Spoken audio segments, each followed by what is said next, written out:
दोस्तों हम जब भी कोर्ट जाते हैं तो हमारे सामने एक काले कोट वाला व्यक्ति बैठा होता है, जिसे कोई जज कह रहा होता है तो कोई मजिस्ट्रेट कह रहा होता है। आखिर इसमें दोनों में अंतर क्या है दोस्तों? इसमें डिफरेंस क्या है? उनकी कार्यविधि क्या है? दोस्तों आज जानेंगे कि एक जज और मजिस्ट्रेट में क्या अंतर होता है और उनके कार्य कहाँ और किस तरीके से होता है। तो दोस्तों बनी रही वीडियो में बढ़ते हैं आगे और पूरी जानकारी जरूर सुनिए। दोस्तों हमें जज और मजिस्ट्रेट में अंतर समझने से पहले केस को समझना होगा। आखिर केस कितने प्रकार का होता है, क्योंकि दोस्तों जज और मजिस्ट्रेट का कार्य केसेस पे डिपेंड करता है कि हमारा केस क्रिमिनल है कि नहीं, ये कोई साधारण केस है। उसी के आधार पर यह होता है कि वह जज के पास जाएगा कि मजिस्ट्रेट के पास।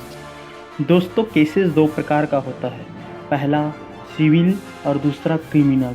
दोस्तों सिविल केसेस के अंतर्गत ऐसे केसेस आते हैं जिसमें केवल क्षतिपूर्ति की मांग की जाती है। जी हाँ दोस्तों, इसमें किसी भी प्रकार का दंड का प्रावधान नहीं होता और इसकी सुनवाई सिविल जज ही करता है दोस्तों, यानी इसे न्यायाधीश इसकी सुनवाई करता है। दोस्तों जो दूसरा मामला होता है वो इसे क्रिमिनल केसेस कहते हैं। जी हाँ, क्रिमिनल केस के अंतर्गत ऐसे केस आते हैं जिसमें दंड का प्रावधान होता है। जी हाँ दोस्तों, इसमें केवल क्षतिपूर्ति देकर नहीं छोड़ा जाता, इसमें विशेष दंड का प्रावधान होता है और उसी के आधार पर एक दंडाधिकारी इसका निर्णय करता है, यानी मजिस्ट्रेट इसका निर्णय करता है कि कितना दंड देना है और कितने साल के लिए। दोस्तों अब समझते हैं कि एक जज और मजिस्ट्रेट में अंतर क्या है। जज यानी न्यायाधीश और मजिस्ट्रेट यानी दंडाधिकारी। जी हाँ दोस्तों, जज जो होता है वो सिविल केसेस को देखता है, यानी हमने जैसे पिछले वाक्यांशों में जाना कि एक जज जो है केवल उन्हीं मामलों को देखता है जिसमें क्षतिपूर्ति की मांग की गई हो, और मजिस्ट्रेट उन मामलों को देखता है जो जिसमें दंड का प्रावधान हो। जी हाँ दोस्तों, तो एक जज का काम सिविल केसेस यानी न्यायाधीश सिविल केसेस को देखता है और मजिस्ट्रेट यानी दंडाधिकारी जो होता है क्रिमिनल केसेस को देखता है। तो दोस्तों इस तरह सिविल मामले के सुनने वाले को सिविल जज कहते हैं और जो क्रिमिनल मामले यानी फौजदारी मामले को सुनते हैं उन्हें मजिस्ट्रेट कहते हैं।